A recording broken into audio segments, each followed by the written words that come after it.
Ito yung mga traveling cost na hindi napansin ng referee.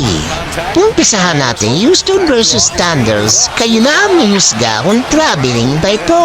Uy, ganda naman.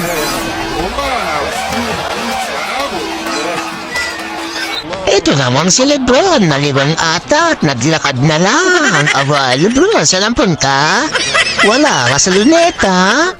Ito naman si Rep, katabi na, hindi pa napansin. Traveling, shoot tuloy. Capella, steal the ball, nagmamadali. Uy, nakalimutan mag-dribble. Ang ganda na sana ng steal. Pero ayos na din, di naman napansin ni Rep. Nalurog na ata ang pito. Ito na atang si Russell Westbrook, ang pinakalutang na player sa NBA. Bilangin nyo gasumin ang hakbang.